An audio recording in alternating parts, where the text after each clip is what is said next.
Cards and Comic Show.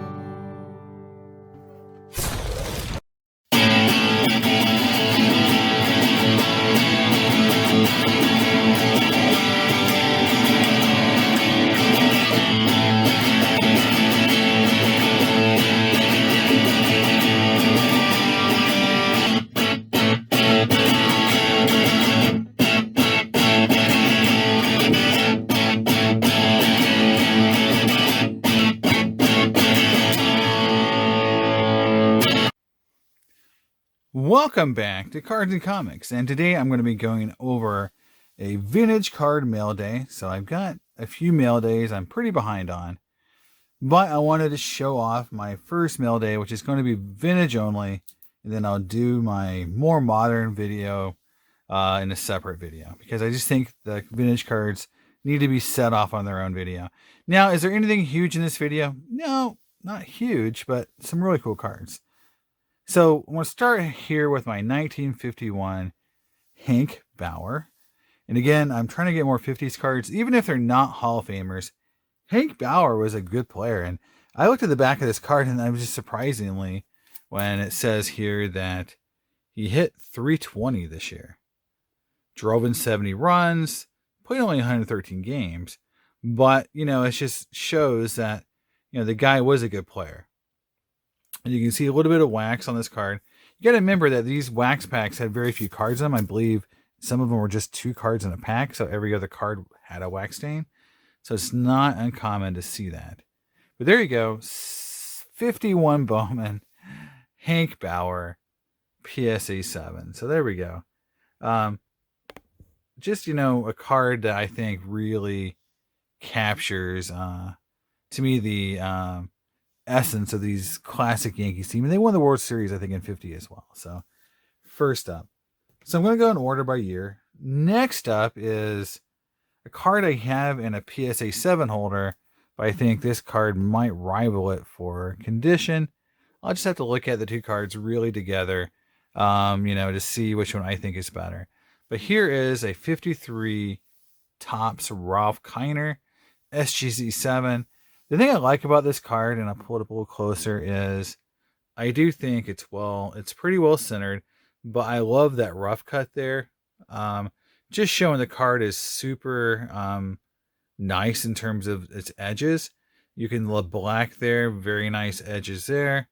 Again, a little off center top to bottom, a little off center left to right, but the card is really sharp for a 53 Topps. Next up, and again, I'll show the back just so you can see the back. There we go. Next up is from the same set, 53 Topps Early Win. There you go. And again, it's one of those cards that, you don't see that often.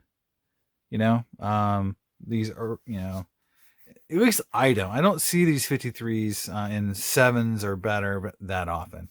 So these two cards came up, and I really thought the set break that this came from had really consistent quality cards. So I'm pretty excited about picking up these two cards. And again, I want to show you the more detail. So this card is better centered left to right. Top to bottom, it's a little off, but you can still see great non-chipping there.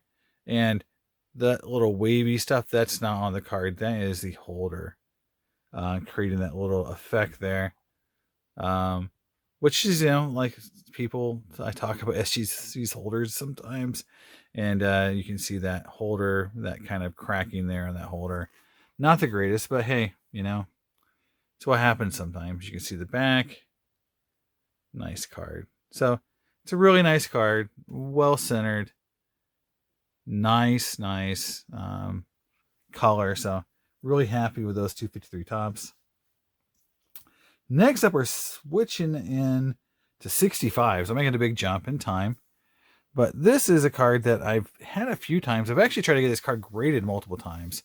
No luck, so I ended up just buying the card. It's not a huge card, but it's a 65 Gaylord Perry. And again, I'm trying to get all the Hall of Famers from every year. in a 7 or 8 from, the 60s and 50s and 70s. Um, I'd like to get 8.5s or 9s and 70s for some cards.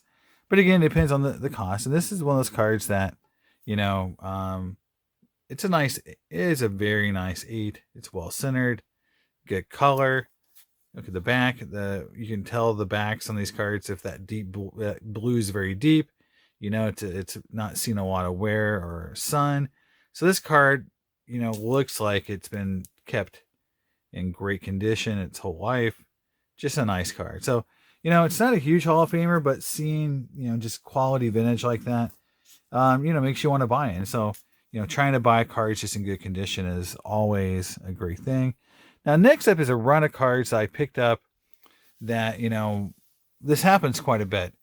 I'll see something on eBay or people will post like a set break. And so I try to buy as many of the cards in the set break as possible because these cards don't come up for auction, which is the 1966 O-Pee-Chee set was being auctioned. A lot of graded cards. And, I missed out on tons of the cards because these cards were bringing a lot of money, actually.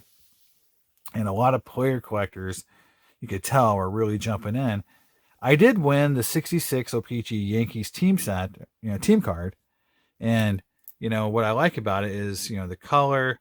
Now, they finished 6th place that year, which, seems odd for a team with Mickey Mantle on it, but they still finished 6th. But there you can see the back, and then you'll see printed in Canada. And then you'll see the non-bilingual back on this one. So not as cool as some other backs. And you can't really see that it's a very different cardstock. But you do see the printed in Canada. But it's a very nice card, and it's a Yankee card. And I think it just makes it worth a little more money to have that Yankee card on it. And that little red is from that PSA logo on the insert. There you go. You can see it's not actually there. Just a nice card. Next up is a card I did win from the set, and it's a player that I don't have very many cards of. So I was happy just to win a card of this player. And I know it's like, why do you care if you have a lot of Joe Torres? But, it's just because I don't have a lot of Joe Torres. I really would like to have a lot more vintage cards of him because, a lot of players, when they make the Hall of Fame later on, either through other committees or, they kind of like you focus on the Hall of Famers that you knew as a kid. And then, when every year when a new one comes in, you're like, oh crap, I got to go back and get the cards. Joe Torre was like that, and so I've just never gone back and got a lot of his cards. So, but this is a 66 O-Pee-Chee. And I will say this is like, he is not very handsome on this card. So I would not have been happy if that would have been my photo on this card. Again, you can see the non-bilingual and the printed Canada on this card. But there you go. It's a 7. But again, O-Pee-Chees are tough. Printed about 1/10 the amount as tops. And then the final O-Pee-Chee I've got, which I just love it. Just because it's an 8, and it's not a big card, but it's just fun to get, some of these guys knocked off the list and O-Pee-Chees. And I got a 66 O-Pee-Chee Phil Niekro. Again, not a huge card, but, it's a very nice card. And you can tell the set who put it together was paying attention to, to get some of these cards in this nice of a shape. Printed Canada. A little off center, but, it's just cool to get this card. And again, these are the ones I won because they weren't breaking the bank. But, getting some cool O-Pee-Chee cards is always a good thing. You can see this is something I try to do every time I get some cards from the 50s and 60s and 70s, especially 60s and 70s. If I can get an O-Pee-Chee card, I will if it's a player I don't have, before, or if I'm just trying to, kind of have as many as I can get. I'm not going to commit that I'm going to try to get every Hall of Famer every year in both tops and O-Pee-Chee. I'm just going to get them whenever I can. I'm not going to make that firm of a statement because that would be kind of insane to try to get both. I know some guys are doing that, but I don't think I can probably make that statement that I will get both. But I get them when I can. I'll put it that way. Now, here's the guy, Richie Allen, or Dick Allen, however you want to call him. It's very interesting. So I don't have a lot of his cards because, again, he was one of those guys that wasn't a Hall of Famer. And, but he's treated like a Hall of Famer in terms of pricing before, and I feel like, his 64 Topps rookie card, is worth more than a lot of Hall of Fame rookie cards already.